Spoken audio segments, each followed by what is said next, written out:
আসসালামু আলাইকুম। HSC batch 2025 অনেক অনেক স্বাগত জানাচ্ছি ইজি কমার্স একাডেমির আরো একটি ক্লাসে। আজকে আমরা শিখব অংশীদারি ব্যবসায়ী হিসাবের লাভ লোকসান আবন্টন হিসাব।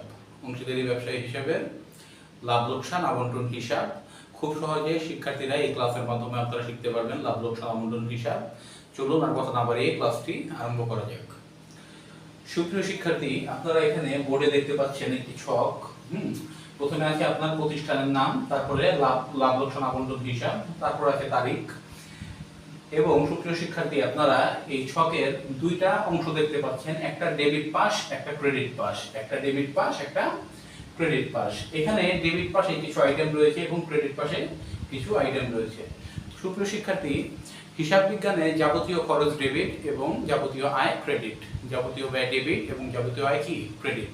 তো এই অধ্যায়ের মধ্যে আমাদের অংশীদারি ব্যবসায়ের যত ব্যয় আছে আমরা ডেবিট সাইডে লিখব এবং যত আয় আছে আমরা ক্রেডিট সাইডে লিখব। সুপ্রিয় শিক্ষার্থী, আমি আরেকটাবার রিপিট করছি।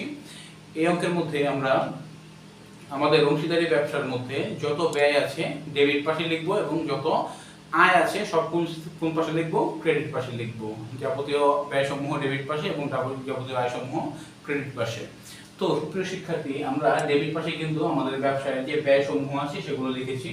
তো ব্যয়গুলো কি কি, ব্যয়ের আইটেমগুলো কি কি এই অধ্যায়ে? ব্যয়ের আইটেমগুলো হচ্ছে মূলধনের সুদ, বেতন, ঋণের সুদ, কমিশন, মুনাফার অংশ। মূলধনের সুদ, বেতন, ঋণের সুদ, কমিশন, মুনাফার অংশ। এবং আয়ের আইটেমগুলো হচ্ছে নিট মুনাফা, উত্তোলনের সুদ, পণ্য উত্তোলন, ক্ষতির অংশ। নিট মুনাফা, উত্তোলনের সুদ, পণ্য উত্তোলন, ক্ষতির অংশ। সুপ্রিয় শিক্ষার্থী, আপনারা দেখতে পাচ্ছেন। তো এই লাভ লোকসান আবন্টন হিসাব করতে গেলে আমাদের ছকের মধ্যে কয়টা অংশ থাকবে, কয়টা পাশ থাকবে? দুইটা পাশ থাকবে, একটা ডেবিট পাশ, একটা ক্রেডিট পাশ। ডেবিট পাশে আমরা যাবতীয় ব্যয় সমূহ লিখব এবং ক্রেডিট পাশে আমরা যাবতীয় আয় সমূহ লিখব। সুপ্রিয় শিক্ষার্থী, তো ব্যয়ের আইটেমগুলো কি? মূলধনের সুদ, বেতন, ঋণের সুদ, কমিশন, মুনাফার অংশ। এবং আয়ের আইটেমগুলো কি? নিট মুনাফা, উত্তোলনের সুদ, পণ্য উত্তোলন, ক্ষতির অংশ। তো এই হচ্ছে আমাদের লাভ লোকসান আবন্টন হিসাব। এখন একটু সুপ্রিয় শিক্ষার্থী, বিষয় আইটেমগুলো নিয়ে একটু বিস্তারিত জানা যাক। মূলধনের সুদ জিনিসটা কি? আপনাদের অঙ্কের মধ্যে সুপ্রিয় শিক্ষার্থী উল্লেখ করা থাকবে যে মূলধনের উপর এত পার্সেন্ট করে সুদ ধরতে হবে, মূলধনের উপর এত পার্সেন্ট, 5% বা 10% করে সুদ ধার্য করতে হবে। সেক্ষেত্রে আমরা অংশীদারদের মূলধনের সুদটা কি করব, নির্ণয় করব। তারপরে অঙ্কের মধ্যে আপনারা দেখবেন যে বেতনের কথা উল্লেখ আছে যে এই অংশীদার প্রতি মাসে বা বার্ষিক এত টাকা বেতন পাবে। তো সেক্ষেত্রে আমাদের বেতনের বিষয়টা অন্তর্ভুক্ত করতে হবে এখানে। ঋণের সুদ, সুপ্রিয় শিক্ষার্থী, অনেক সময় অংশীদাররা ব্যবসায় ঋণ প্রদান করে, তো সেক্ষেত্রে তারা সুদ পায়, ঋণ প্রদান করে তারা সুদ পায়। তো সেই ঋণের সুদটা আমাদের কি করতে হবে, এখানে অন্তর্ভুক্ত করতে হবে। কমিশন, যদি কোনো কমিশনের বিষয় থাকে অঙ্কের মধ্যে, যে কোনো অংশীদার কমিশন পাবে, তো সেক্ষেত্রে আমাদের কি করতে হয়, কমিশনের বিষয়টা এখানে আনতে হয়। আমাদের অঙ্কের মধ্যে যদি মুনাফা হয়, সেই মুনাফাটাকে আমরা কি করে দিই, বন্টন করে দিই। তো এই যে এটা হচ্ছে সেই বিষয়, মুনাফার অংশ। এই অংশের মধ্যে অংশীদারদের মধ্যে মুনাফাটাকে বন্টন করে দেখানো হয়।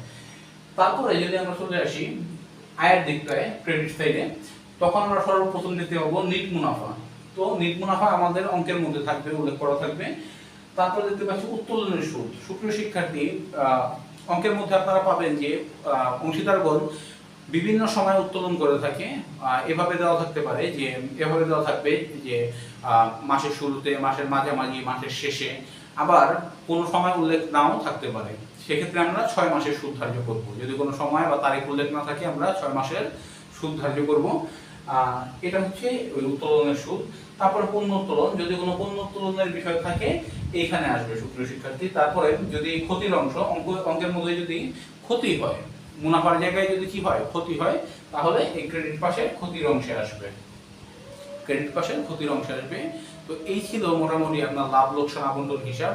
পরবর্তী ক্লাসগুলো দেখার আমন্ত্রণ রইল। ধারাবাহিক ক্লাস আসবে অংশীদারি ব্যবসায়ী হিসাবে। অনেক অনেক ভালো থাকবেন। আসসালামু আলাইকুম ওয়া রাহমাতুল্লাহ।